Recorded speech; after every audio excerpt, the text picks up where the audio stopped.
Je vais vous poser une question. Si vous répondez bien, je vous laisse. Vous pouvez répéter la question? C'est une étrange question. Je suis. Le ciné en question.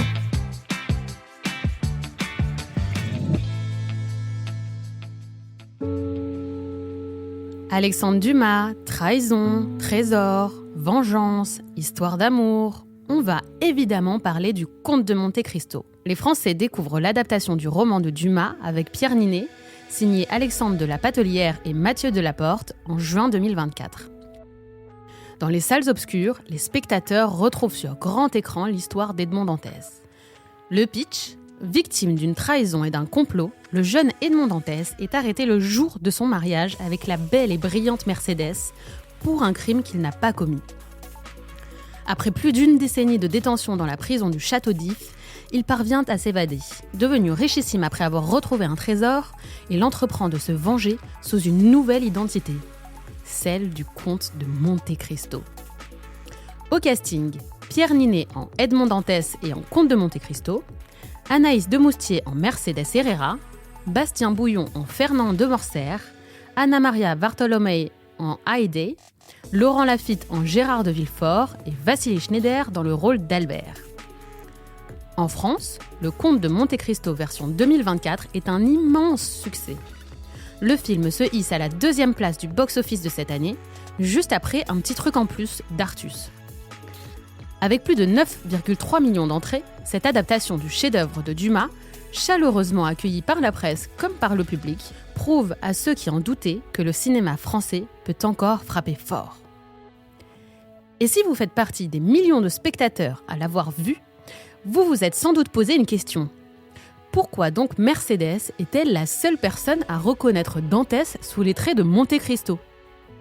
Il faut dire que, malgré le magnifique travail réalisé sur les costumes et sur le maquillage, on reconnaît assez facilement les traits de Pierre Ninet en comte de Monte Cristo. On se demande donc pourquoi seul son ex Mercédès le reconnaît, alors que cela nous paraît un peu évident. D'ailleurs, les deux réalisateurs n'ont pas caché cette difficulté. Au moment de la sortie du long métrage, Mathieu Delaporte avouait ainsi.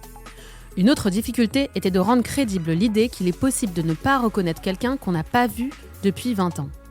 C'était envisageable à l'époque de Dumas, où la photographie était balbutiante. C'est beaucoup plus difficile pour notre époque saturée d'images, d'où notre questionnement initial. Doit-on prendre le même acteur pour les deux périodes de sa vie ? Et si on prend le même acteur, comment justifier auprès du public contemporain que personne ne le reconnaisse ?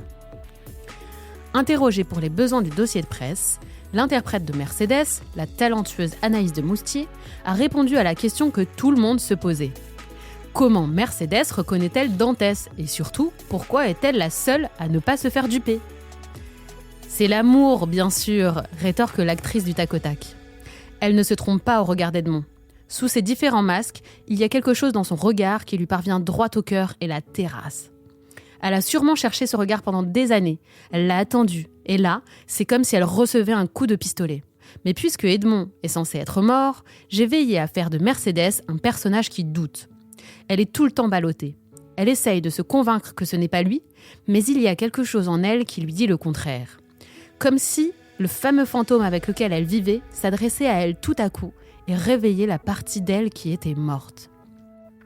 Et la comédienne d'ajouter, à propos de l'histoire d'amour inachevée entre Mercédès et Dantès, par-delà la vengeance, Monte Cristo est aussi un film sur le fantasme amoureux, sur ces histoires qui ne se sont pas concrétisées et que, toute notre vie, on imagine avoir manqué.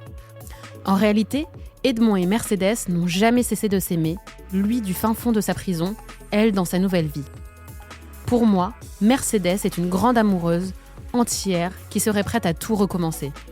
Mais leur amour prend une forme spirituelle, car Edmond ne lui laisse pas vraiment le choix. Il n'est plus complètement Edmond Dantès, il est devenu quelqu'un d'autre. En revanche, il lui rend service en lui apprenant la vérité, en lui faisant découvrir que Fernand, l'homme qu'elle a finalement épousé, lui a menti depuis le début. C'est affreux pour elle, mais c'est aussi le début d'une autre vie, parce que la vérité libère, et que Mercédès ne peut pas cultiver un mensonge en acceptant de vivre avec l'homme qui a causé la perte d'Edmond. Elle est définitivement très classe. J'espère que cet épisode vous a plu. Si c'est le cas, abonnez-vous sur votre plateforme d'écoute préférée pour retrouver de nouveaux épisodes chaque semaine. Et si vous en voulez plus, découvrez la télé en question et les séries en question sur les plateformes d'écoute et téléloisirs.fr. À bientôt.